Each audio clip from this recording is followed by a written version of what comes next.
আসসালামু আলাইকুম। রাজুস ইজি ইংলিশে সবাইকে স্বাগতম। আর আমি আপনাদের সাথে আছি মোহাম্মদ ইমজামুল হক রাজু। আমি কয়েকদিন আগে আমার মোটরসাইকেলটি নিয়ে পাবনা হয়ে কুষ্টিয়ায় গিয়েছিলাম এবং কুষ্টিয়ার অংশে পদ্মা সেতু পার হয়ে খুবই মনোরম একটা পরিবেশের মধ্য দিয়ে একদম পদ্মা নদীর ধার ঘেঁষে অসাধারণ একটা রাস্তায় প্রাকৃতিক দৃশ্য দেখতে দেখতে আমি বেরিয়েছি। সেখানে আমার সাথে ছিলেন আমার বড় ভাই এবং আমার কলিগ মোহাম্মদ রুহুল আলম ভাই। তিনি এই ভিডিওটি করেছেন। আর এই ভিডিওটি আমি আপনাদের দেখাবো। সেই সাথে আমি চলতি পথে আপনাদেরকে পাস্ট কন্টিনিউয়াস টেন্স নিয়ে কিভাবে সেন্টেন্স তৈরি করতে হবে এবং কিভাবে খুব সহজেই বাক্যগুলো বলা যাবে সেগুলো দেখাবো। সাথেই থাকুন। প্রথম সেন্টেন্স হিসেবে আমরা ধরেছি আমরা একটা ভ্রমণে যাচ্ছিলাম। এটা কিন্তু পাস্ট কন্টিনিউয়াস টেন্স। স্ট্রাকচার অনুযায়ী সাজালে এখানে সাবজেক্ট হচ্ছে আমরা অর্থাৎ উই, অক্সিলিয়ারি ভার্ব হিসেবে বসবে ওয়ার, ভার্বের আইএনজি হচ্ছে গো, এর আইএনজি গোয়িং এবং বাকি অংশ এক্সট্রা হিসেবে ধরবে হচ্ছে টু আর ট্যুর। দ্বিতীয় সেন্টেন্স হিসেবে ধরা হয়েছে দুইটি বাইক রাস্তায় চলছিল। স্ক্রিনে তাকিয়ে দেখুন, দুইটি বাইক রাস্তায় চলছিল সেটা দেখানো হয়েছে। দুইটি বাইক, এটা হচ্ছে subject. Two bikes were running on the road. এর পরের ঘটনা যেটা ঘটে সেটা হচ্ছে একটা ট্রাক খুব দ্রুত চলে যাচ্ছিল।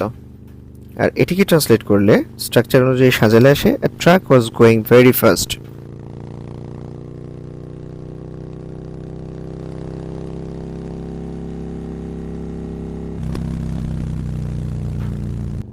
এরপরে শুধু অসাধারণ দৃশ্য দেখতে থাকুন, সামনেই কোনো কিছু একটা ঘটতে যাচ্ছে।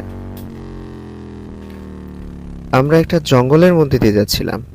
আর এই কথাটিও past continuous tense, we were going through a jungle. এরপরে আমরা হঠাৎ রাস্তায় তাকিয়ে দেখি মানুষের মতো দেখতে কিছু বলদ রাস্তায় দাঁড়িয়ে দাঁড়িয়ে টিকটক করছে। আর কিছু বলদ রাস্তায় দাঁড়িয়ে টিকটক করছে, এটিকে ইংরেজিতে করলে আসবে হচ্ছে some bullocks were making TikTok video on the road.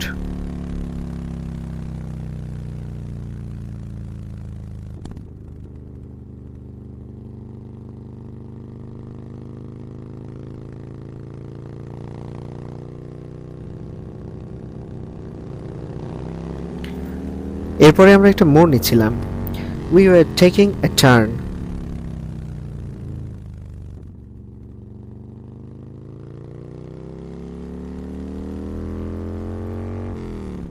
এরপরে আমরা সামনের দিকে এগিয়ে যাই।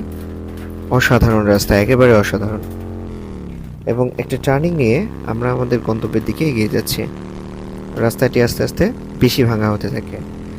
প্রচুর পরিমাণে ধুলো উঠছিল। তার মানে ধুলো উঠছিল হচ্ছে এখানে পাস্ট কন্টিনিউয়াস টেন্স। আর এটিকে ট্রান্সলেট করলে আসবে হচ্ছে dust was flying in the air. বাতাসে ধুলা উঠছিল। তো এই ছিল হচ্ছে আমার আজকের ক্লাসের টপিক এবং অতীতকালে চলমান ঘটনাগুলো নিয়ে আজকে আলোচনা করলাম। এভাবে বাকি টেন্সগুলো নিয়েও আমি আলোচনা করতে চাই। আর যেহেতু আমি কোনো প্রফেশনাল কন্টেন্ট ক্রিয়েটর অথবা কোনো ভিডিও করার বা এডিটিংয়ের আমার অভিজ্ঞতা নেই, তাই আমি আশা করি আমার ভুলগুলো সবাই ক্ষমা সুন্দর দৃষ্টিতে দেখবেন এবং আমি যা কিছু শেখাতে চাচ্ছি তা কোমলমতি শিশুদের এবং যাদের প্রয়োজন তারা এই শিক্ষার দিকে একটু দৃষ্টিপাত করবেন। আর কি কি বিষয় নিয়ে আলোচনা কিভাবে করলে ভালো হয় আপনাদের খুব সহজ পরামর্শগুলো চাচ্ছি। ধন্যবাদ, ভালো থাকবেন। সবার কাছে দোয়ার দরখাস্ত। আল্লাহ হাফেজ।